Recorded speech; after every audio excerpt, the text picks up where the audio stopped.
Hey guys, welcome to Bar Z. My name's Stan, and what you're looking at today is a saddle on a Boyer Schultz surface grinder.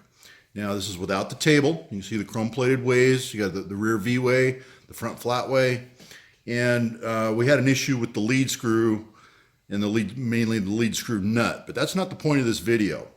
I'm going to show you how to reassemble when you put this saddle back on before you put the table on. There's 3 screws. I got an Allen wrench in this one. There's one here in the center, and there's one here in the back. I got an Allen wrench there. And I've got them all just slightly loose right now. And as you can see, the table has movement. And what we need to do is get this V-way parallel with the spindle center line, and 90 degrees from the spindle center line, so that when we, you guys say, well, what difference does that make? You're going to grind. Who cares if you're not dead on, if you're just doing flat work? And you're right. If you're doing flat work, it doesn't matter. But if you're going to do some side wheeling, it's much like your mill being out of tram. After you dress that wheel is 90 degrees cut to the spindle center line. And then when you do a side wheel, it's going to touch on one side before it touches on the other. You want it to touch on both on the way by. So we need to get this axis of this table very parallel with the spindle center line. So how do you do that? Wow, that looks like a crazy task. Let's see if we can figure out a way. I'll bring you right back. I'm going to get set up, and I'm going to show you a couple pieces I'm going to use, and we're going to get this thing aligned. Okay, first of all, we're going to make sure our V-way is very clean. As soon as I took the table off, I put masking tape on both of these ways, but I just removed it.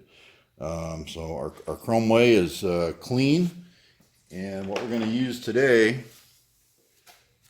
is a ground bar off of it's linear shafting is what it is.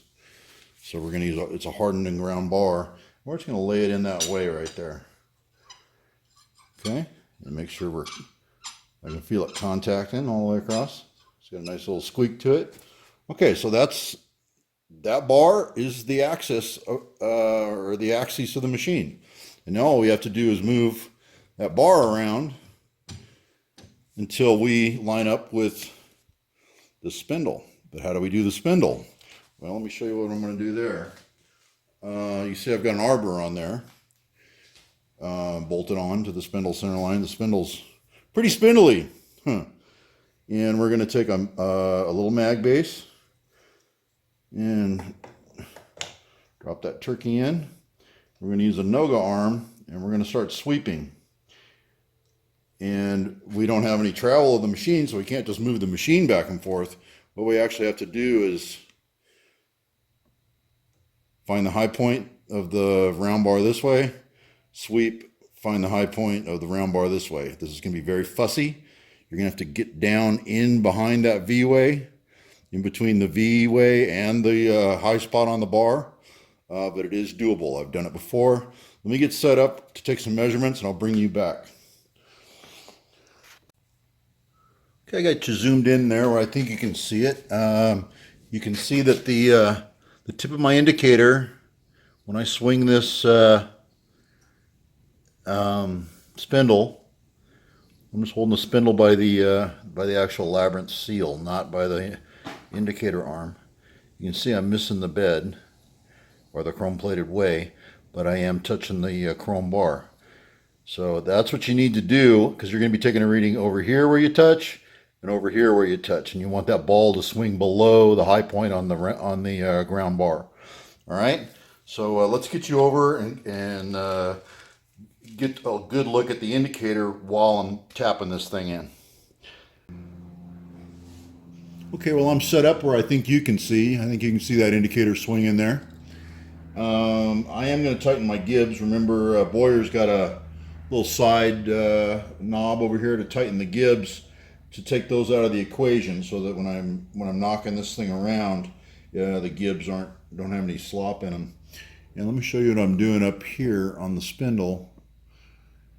So I just got my mag base here on an arbor, and I'm just grabbing the arbor. I'm not touching this arm or this magnet or anything, and I'm just going to be taking and turning it like this and like this and making sweeps across. Okay, so let's get you back down on that indicator.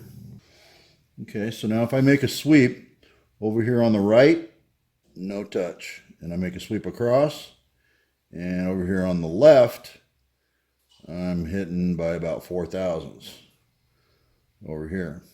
So that tells me we need to move the table as so. I'm just going to take I got a little wooden mallet here, courtesy of Mr. Herb Blair. This thing's been used and abused. So we're just going to give the table a tap and then see what we're looking for action and reaction here. So I'm seeing 3 thousandths over there on the left. Still nothing on the right.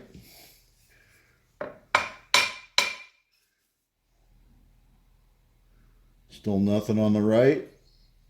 2 thousandths on the left. Okay.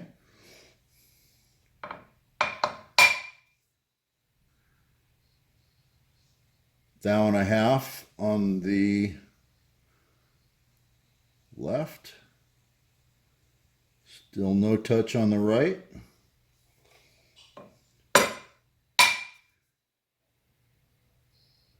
Starting to see a little movement. That's on the right. Just touching it by a whisker.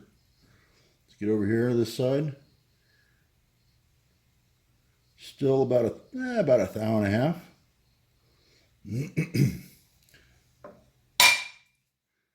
Another little love tap. Wow, that was a big love tap. Look at that. So I got looks like 8/10 on the right. And about 1.2 on the left. Still needs to go a little bit more. One more little crack. Let's see what that did. Oh, that was probably too much. Never happy. I'm seeing 1.8. Over here, we're one still pretty low, 1.2. Let's take it back. And then you got to check all this again after you tighten up. Obviously, when you tighten your bolts, things move, things like that. Okay, 1.5 on the left. Oh yeah, I'm gonna call that. Let's snug this up. I'm gonna snug this up. I got 2 Allen wrenches going here. And let's see if we got any change there. Our highest high, still 1.5. Over here, our highest high, 1.5. Okay, a little tighter. Back. Okay. See if we stayed. Yep, 1.5.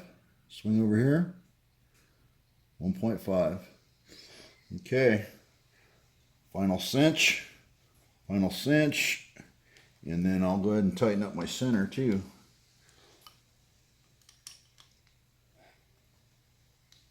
Okay.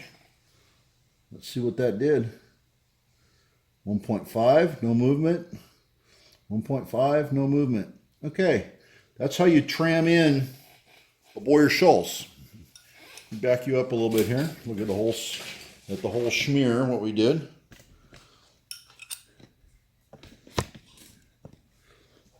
So that's the way to get your table running true to your spindle center line so that your side wheeling can be even no matter which way you're cutting. And you get a proper back cut and you get a good side wheel if you're using cup wheels and things like that. So this really only has an effect if you're side wheeling. If you're just doing flat work, this really doesn't matter. Now this is not to say that some machines aren't going to be pinned and doweled. They are. And I think the newer Boyer Schultz is pinned and doweled. This is an older machine. There was no dowels, no evidence of any dowels, where the table drops down and gets onto that sliding way where the lead screw is. All right. I hope you guys enjoyed, and I hope you find this valuable. I've never seen a video on how to tram in a surface grinder and how to get the table aligned to the spindle. So I thought this was valuable, and I thought it would be good content for you guys. I appreciate you watching, and we'll catch you on the next one.